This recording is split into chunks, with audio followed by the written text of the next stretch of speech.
আসলে মাঝখানে প্রধান অতিথি উঠে বক্তব্য এলোমেলো হয়ে গেছে। আসলে কোরআনের আলোচনা করতে গেলে মাঝখানে যদি কেউ এসে বসে তখন আলোচনা ঠিক থাকে না।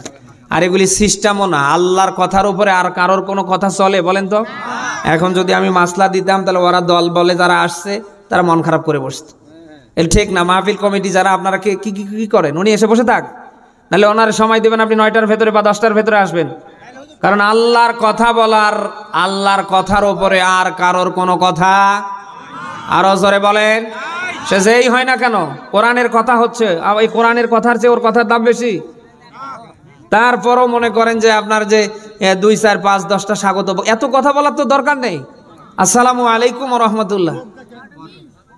আমি আপনাদের মাঝে এসেছি, আমি আগামীতে নির্বাচন করব, বা এই দলের পক্ষ থেকে আপনারা আমাকে চিনেন কি চিনেন না, তো যাই হোক এই সেই, আমি আগামীতে নির্বাচন করব, আপনারা আমাকে অমুক মার্কায় ভোট দিন, বলেন না কেন? এবং আমি আমার পক্ষ থেকে এই টাকাটা আপনাদের জন্য বরাদ্দ করলাম। এটা তো 1 মিনিট সময়ও লাগে না। এমন এমন মানুষকে নিয়ে এসে মাইক ধরায় দেয়া হয়, ও যে কি বলে না বলে তো খুঁজে পায় না, বলেন না কেন?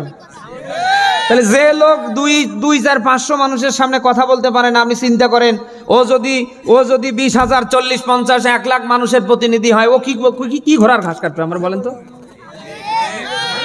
তো আলহামদুলিল্লাহ এদিক দিয়ে বাংলাদেশ জামাতি ইসলামীর নেতৃবৃন্দ অনেক পাকা, অনেক স্মার্ট, বলেন না কেন? তারা 2 মিনিটের বক্তৃতাও জানে, তারা 9 মিনিটের বক্তৃতাও জানে, এবং তাদেরকে দিয়ে যদি আপনি ঘন্টা পূরণ করেন তারা তাও পারে। জামাতি ইসলামীর নেতৃবৃন্দ, আল্লাহু আকবার,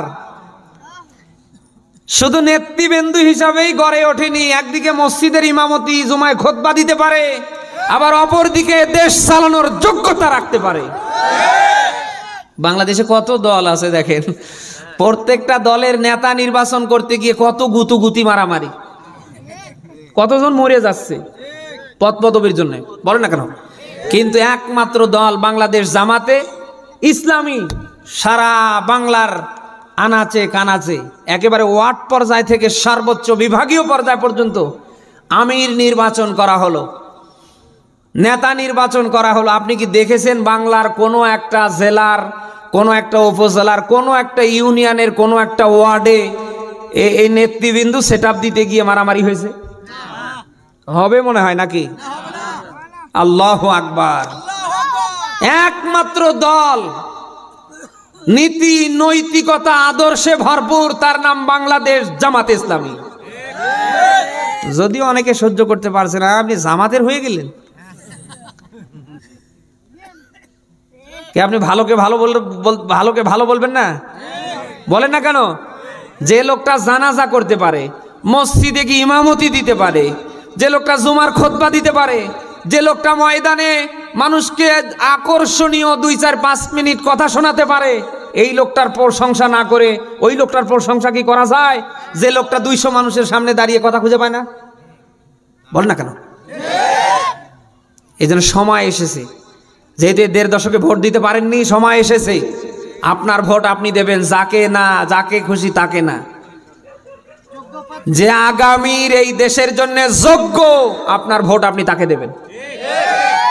হয়তো ভোটের সময় অনেকে সাদা চাদর পরে, সাদা টুপি পরে, মুখের দাড়ি, এই দেশে এখন তো 100-র ভেতরে 98 জনের দাড়ি পাকা, একেবারে পায়ের জুতো সাজা, মুজো, এরপরে প্যান্ট, একেবারে পাঞ্জাবি পর্যন্ত সাদা।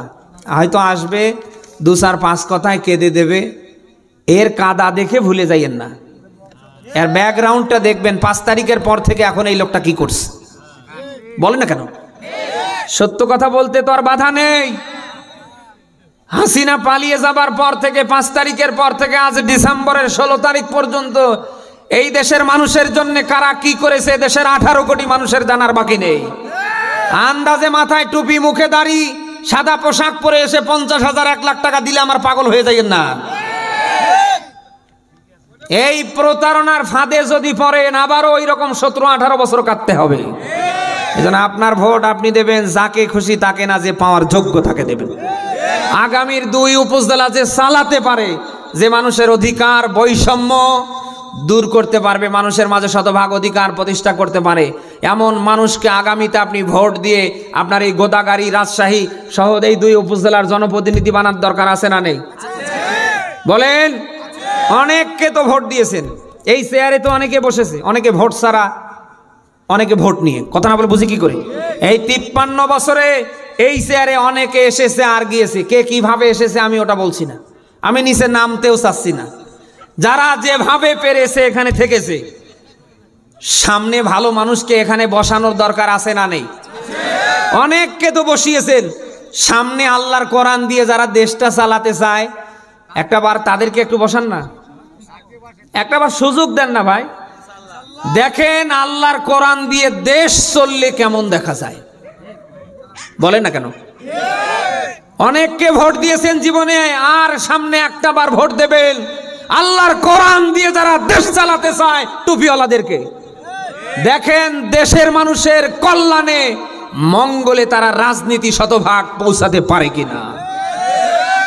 মন্ত্রণালয়ের দায়িত্বে 2 জন হুজুর ছিল, আপনাদের মনে আছে? নাম কি? মরহুম শহীদ মাওলানা নিজামী রাহিমাহুল্লাহ। আরেকজন কি? আলী হাসান মোহাম্মদ মুজাহিদ। 2 জনেই বড় বড় মন্ত্রণালয়ের দায়িত্বে ছিল। দেখেন সফল 2 জন মন্ত্রী একটা টাকার দুর্নীতি করার, গম মারার, চাল মারার তথ্য কোনো সাংবাদিক, কোনো রিপোর্টার বের করতে পেরেছে? আল্লাহু আকবার। হয়তো তাদেরকে রাজাকারের তালিকায় নাম দিয়ে ফাঁসি দিয়ে মারতে সহজ হয়েছে, কিন্তু এই বাংলার মাটিতে কারো বাবার ক্ষমতা হয়নি একটা টাকা দুর্নীতি করে নিজের পকেটে ঢুকিয়েছে এই রিপোর্টটা দাঁড় করার। বলে না কেন? হাসিনাও জেল খেটেছে, ম্যাডাম খালেদা জিয়াও জেল খেটেছে, এরশাদও খেটেছে, বলে না কেন? ফখরুদ্দিনের আমলে সবাই ধরা খায়নি, কিন্তু এই মাজলুম নির্যাতিত 2 জন জননেতা মরহুম শহীদ মাওলানা নিজামী রাহিমাহুল্লাহ, আলী হাসান মোহাম্মদ মুজাহিদ, আল্লাহু আকবার, তাদের বিরুদ্ধে কেউ কলম ধরার সাহস পায়নি। এর থেকে কি প্রমাণিত হয় না টুপিওয়ালার হাতে যদি দেশ চলে যায়, অন্তত চুরি, সিটারি, বাটপারি, 2 নাম্বারি থেকে এদেশের মানুষকে তারা মুক্ত রাখবে ইনশাআল্লাহ। আল্লাহ তাআলা যেন আমাদের কবুল করে।